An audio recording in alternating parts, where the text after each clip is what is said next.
Very excited to talk to you. You know, when it comes to this movie, there's just so much fun in it too.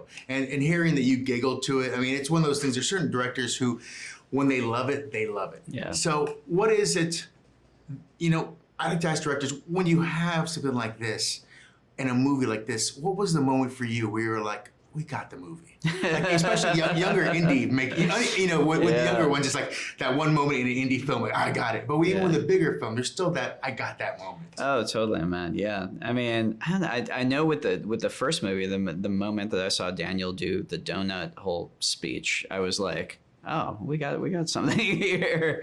With this one, I don't know, man. There are a lot of them. I mean, it all kind of clicked. But I feel like on set, my job is kind of to be the audience for the actors, and so it's my job to giggle. It's my job to just laugh, and it's a good job. Right. Well, and another thing is too, you know, the same thing I'm talking to Ron too. You know, when it comes to, you know, fixing things on problems, director's job is a lot of times fixing things too. What's one thing that you had to fix for Glass Onion, or something that you had to like make work? I mean, of course, you're already in a pandemic, and the more things are harder to get or even do too. So, you know, one of the things when it comes to being a producer or a director too is, you know, it's fixing those problems, the things that arise too. So, was there anything on Glass Onion that you had to be creative with or make work? I guess. You know? Yeah, I mean, that's kind of the gig. I mean, every single day, I think Kubrick said directing is problem solving. And it's true. You kind of have your storyboards and your script and your neat plan and everything in your head. And you show up on set and any one of thousands of things. But the thing is, that's not stuff going wrong. That's opportunities to discover new things that are going to be, you know, even better. So I think that's kind of how you have to kind of see it every time you show up on set. I'm trying to think if there's anything specific in terms of, one thing that was fun. So there was the scene with Leslie and Catherine, and they were in the pool, and they're having a conversation at the far end of an infinity pool. And I realized there was no way for me to get out there to give them direction. And so I realized this is my opportunity to direct from a swimming pool. And so I got in my swimming suit and I got in there with my monitor, and I was like on the side of the swimming pool, like in the pool waiting with them. I was like, I want to always direct from a pool. This is the best way, the best problem solving of all time. Well, and then Ram even said, like, when you guys are planning it, you're like, we're not doing it in cold Austin anymore. We're doing it in sunny places from now on. Absolutely. So I even asked him, like, in the future Star Wars, we're not doing Hoth 2. No way, man. It's the tropical planets. It's the pleasantly tropical planet of, exactly, yeah. You know, one thing I do ask too, you know, when you're doing this film, and you're the one who has to kind of sell it to some people as well.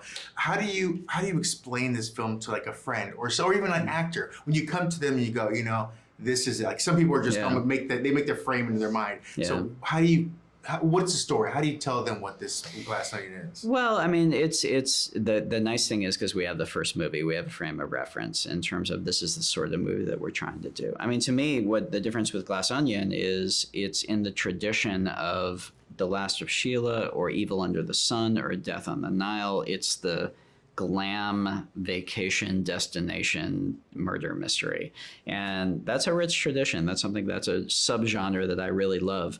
And so once I name those movies to people and say, yeah, it's like that, but with Edward Norton as a tech billionaire, it's kind of like, oh, okay, I can see what this movie is.